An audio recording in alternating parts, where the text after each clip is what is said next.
हिंदू पंचांग के अनुसार हर साल भाद्रपद मास के शुक्ल पक्ष की पंचमी तिथि को ऋषि पंचमी का त्योहार मनाया जाता है और इस दिन वर्षों से सप्तऋषियों की पूजा और व्रत करने की भी परंपरा चली आ रही है। ऋषि पंचमी को गुरु पंचमी और भाई पंचमी के नाम से भी जाना जाता है। इस दिन जो बहनें अपने भाई को रक्षाबंधन के दिन राखी नहीं बांध पाई, वो भी अपने भाई की कलाई पर रक्षा सूत्र बांध सकती हैं। ऐसी मान्यता है कि इस दिन व्रत और पूजन करने से सप्तऋषियों का आशीर्वाद प्राप्त होता है। ये भी मान्यता है कि इस दिन गंगा जी में स्नान करने से व्यक्ति को अगले पिछले सभी जन्मों के पापों से मुक्ति मिलती है।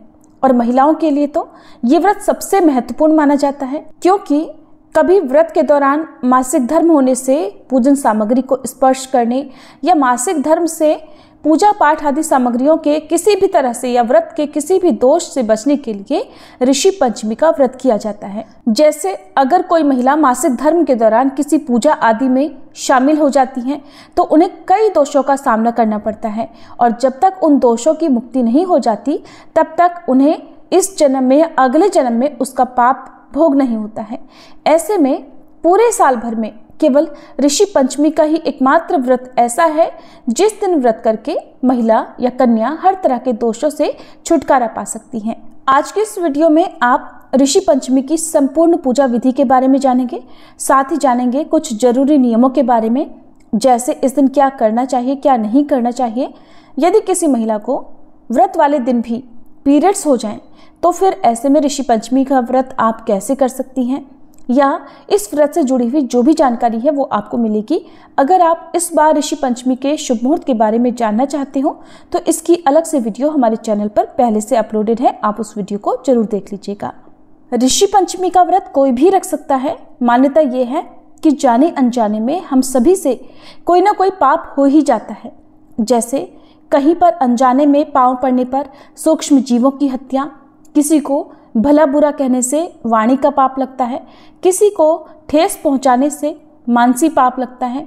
इस तरह के दोषों से और पापों से मुक्ति पाने के लिए भी इस व्रत को बहुत ही फलदायी माना जाता है।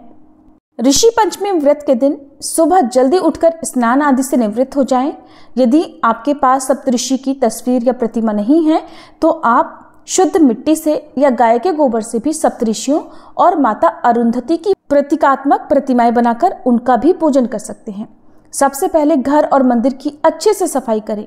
इसके बाद पूजन की सामग्री जैसे धूप, दीप, फल, फूल, घी, पंचामृत आदि एकत्रित करके एक चौकी पर पीला वस्त्र बिछाएं। हल्दी से चौकी पर चौकोर मंडल बनाएं, यानी चौक पूरें। फिर उस पर सप्तऋषियों की स्थापना करें। ये सप्तऋषि हैं ऋषि कश्यप, ऋषि अत्रि, ऋषि भरद्वाज, ऋषि विश्वामित्र, ऋषि गौतम, ऋषि जमदग्नि और ऋषि वशिष्ठ। अब हाथ में जल और पुष्प लेकर पूर्व दिशा की ओर मुख करके व्रत का संकल्प लें। संकल्प में इस प्रकार कहें, अब आपको अपना नाम, अपने कुल, अपने गोत्र का नाम लेना है और कहना है कि आज भाद्रपद शुक्ल पंचमी को सप्तऋषि की कृपा प्राप्ति हेतु मैं व्रत कर रही हूँ। यदि आपकी पत्नी इस व्रत को करने में समर्थ नहीं है, जैसे कि ऋषि पंचमी के व्रत वाले दिन भी किसी कन्या को या किसी महिला को पीरियड्स हो रहे हों और व्रत खुद से करने में समर्थ नहीं है, तो आप इस दिन अपने घर पर सुहागिन महिलाएं अपने पति से ये व्रत रखवा सकती हैं। आपके पति आपके लिए इस व्रत को रख सकते हैं, या यदि कोई कन्या है तो उनकी जगह पर उनकी माता या उनकी कोई बहन जो शुद्ध अवस्था में है वो भी इस व्रत को रख सकती हैं, लेकिन उसका पुण्य आपको अर्पित करने के बाद ही इसका फल आपको मिलेगा। तो आपके नाम से वो ये ऋषि पंचमी का व्रत आपके लिए रख सकती हैं।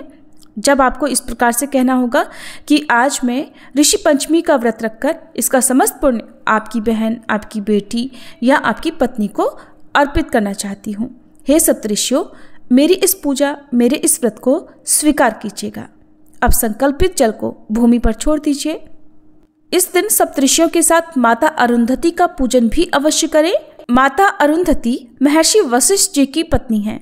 माना जाता है कि अगर भगवान शिव और माता पार्वती के बाद आदर्श गृहस्थ जीवन का कोई सबसे बेहतरीन उदाहरण है तो वो माता अरुंधति का ही है। सभी सप्तऋषियों को स्नान कराने के बाद, उनका अभिषेक कराने के बाद सभी को तिलक लगाएं, चंदन का तिलक लगाएं, सभी को यज्ञोपवीत अर्पित करें, पुष्पमाला अर्पित करें। माता अरुंधति को भी आप श्रृंगार की सामग्री अर्पित करें, उन्हें रोली कुमकुम अर्पित करें। धूप दीप जलाकर आप विधि विधान से मंत्रों का जाप करते हुए आपको ऋषि पंचमी की पूजा करनी है। इस प्रकार से आप मंत्र जाप कर सकते हैं। ओम ऋषि कश्यपाय नमः, ओम ऋषि अत्रे नमः, ओम ऋषि भरद्वाजाय नमः, ओम ऋषि विश्वामित्राय नमः, ओम ऋषि गौतमाय नमः, ओम ऋषि जमदग्ने नमः, ओम ऋषि वसिष्ठाय नमः, ओम माता अरुंधत्ये नमः। मंत्रों का जाप करने के बाद हाथ में पुष्प लेकर ऋषि पंचमी की कथा का पाठ या श्रवण करें। सबसे अंत में कपूर जलाकर आपको आरती उतारनी चाहिए और सच्चे मन से क्षमा याचना करनी चाहिए। और व्रत के नियमों के अनुसार इस दिन दूध, दही, शक्कर या हल से जुती हुई किसी भी सामग्री का सेवन नहीं करना चाहिए। और नियमों के अनुसार अगर हो सके तो इस दिन अपमार्ग से दातुन करनी चाहिए और शरीर पर देशी गाय के गोबर का लेप करने के बाद नदी में 108 गोते लगाने चाहिए। ऐसा ना हो पाए तो घर में ही 108 बार हरि का नाम लेकर नहाने के पानी में गंगा जल मिलाकर फिर स्नान करना चाहिए। जो लोग इस दिन बिना फलाहार किए ना रह पाए वे शाम के समय एक बार फलाहार कर सकते हैं। और इस व्रत का एक नियम ये भी है कि इस व्रत को बीच में नहीं तोड़ा जाता है। लगातार 7 वर्ष तक करने के बाद 8वें वर्ष में सोने या चांदी की 7 प्रतिमाएं बनाकर या केवल एक ही प्रतिमा बनाकर उसे किसी योग्य ब्राह्मण को दान में दिया जाता है। और जो लोग ऐसा करने में समर्थ नहीं हैं वे किसी भी अन्य धातु जैसे पीतल या तांबे की प्रतिमाओं का दान भी इस दिन कर सकते हैं। ऋषि पंचमी का व्रत बिना दान दिए अधूरा माना जाता है। तो आज आप पूजा करने के बाद हो सके तो 7 ब्राह्मणों और 1 ब्राह्मणी को अपने घर पर आमंत्रित करें। ऐसा संभव ना हो तो कम से कम 1 ब्राह्मण और 1 ब्राह्मणी को ही आमंत्रित करें। और ऐसा भी संभव ना हो तो आसपास के मंदिर में जो भी योग्य ब्राह्मण हो, ब्राह्मण ना मिले तो किसी वैष्णव को ही आप दान की सामग्री अवश्य दान में दें। इस दिन आप 7 तरह के अनाज का दान कर सकते हैं। मिट्टी के घड़े में भरकर आप अनाज जैसे गेहूं, चना, जौ आदि का दान दे सकते हैं। और ब्राह्मणी को भी आप वस्त्र आदि का दान दें, साथ में फल, मिठाई और कुछ दक्षिणा भी दें। व्रत का पारण अगले दिन सूर्योदय के बाद किया जाता है। तो अगले दिन भी आपको सूर्योदय से पहले उठकर स्नान करना चाहिए, सप्तऋषियों का और माता अरुंधति का ध्यान करना चाहिए। पूजा पाठ में व्रत में हुई गलती के लिए क्षमा याचना करनी चाहिए। यदि आप अपने द्वारा रखे गए व्रत का पुण्य किसी परिवारजन को अर्पित करना चाहते हो तो उस समय भी आपको इस प्रकार से कहना होगा कि आज मैं अपने द्वारा रखे गए व्रत का समस्त पुण्य अपने परिवारजन को अर्पित कर रहा हूँ या कर रही हूँ। हे सप्तऋषियों, हे माँ अरुंधति, आपकी कृपा से जो भी आपके परिवारजन हैं उनका कोई भी यदि दोष हो तो वह दोष आज इस व्रत के प्रभाव से दूर हो सके। इसके बाद आपको शुद्ध सात्विक भोजन करके अपना व्रत खोल लेना चाहिए। सबसे पहले इस दिन भी आपको सप्तऋषि और माता अरुंधति को सात्विक भोजन का ही भोग लगाना चाहिए, क्योंकि ऋषि पंचमी के व्रत में हल से जुती हुई किसी भी सामग्री का भोग इस दिन नहीं लगाया जाता है, न ही सेवन किया जाता है।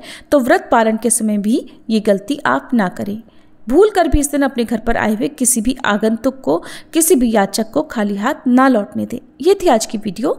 इस दिन हमारे चैनल पर ऋषि पंचमी की कथा भी सुनाई गई है, आप जरूर सुन लीजिएगा।